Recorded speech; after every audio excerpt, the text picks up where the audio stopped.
Bonjour et bienvenue pour une nouvelle vidéo dédiée au PHP. Dans cette vidéo, nous allons voir ce que est la fonction include, donc qui est une fonction PHP. Donc cette fonction, en fait, elle permet d'inclure un code ou une page dans une page. Par exemple, je dois établir une connexion vers ma base de données sur chaque page de mon site. Imaginons que je dois récupérer des contenus dans les bases de données donc de mon site. Ce que je vais faire, c'est que sur chaque page, normalement, je vais avoir un code comme cela de connexion vers ma base de données.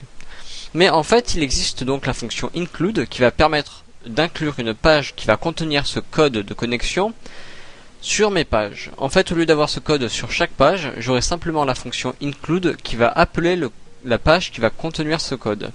Alors moi, ce que je vais faire, c'est que je vais créer une autre page, en fait, que je vais appeler bdd.php, donc base de données.php. Donc les initiales bdd.php, et cette page en fait va contenir le code de connexion à ma base de données. Alors ce que je vais faire, c'est que je vais donc copier cela là, donc au lieu de le mettre sur la page d'index, je vais le mettre dans ma page bdd, et je vais le supprimer ici. Donc j'enregistre le tout, et voilà. Donc là, il n'y a pas la connexion n'est pas effectuée, puisque dans index.php il n'y a rien, dans le sens où la page n'est pas appelée.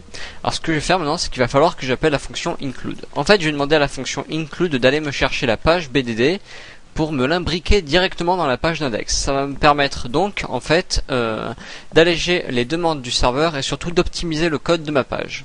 Alors là, je tape, donc j'ouvre les balises PHP et je tape include.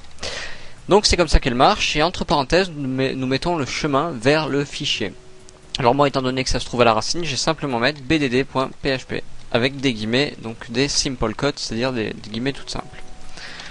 Je ferme la parenthèse et je mets le point virgule. Et donc là, en fait, ce que le serveur va comprendre, il va remplacer cela par le contenu de bdd.php. Ça va me permettre donc d'éviter de mettre le code de connexion sur chacune de mes pages. J'aurai simplement à mettre cela sur toutes les pages où je souhaite me connecter donc à ma base de données. Donc au lieu par exemple de l'écrire sur 5 lignes, on peut l'écrire sur une seule ligne, comme cela. Donc pour optimiser encore plus le code source de ma page. Donc j'espère que vous avez bien compris ce fonctionnement d'include qui sert en fait à imbriquer une page dans une autre ou un code dans un autre. Donc là ça va tout simplement m'aller me chercher le contenu de bdd.php, donc le code de connexion à ma base de données. En espérant que cette vidéo vous en a appris un peu plus sur la fonction include, parce qu'on va quand même s'en servir parfois, puisque ça va nous éviter de retaper 500 fois le même code.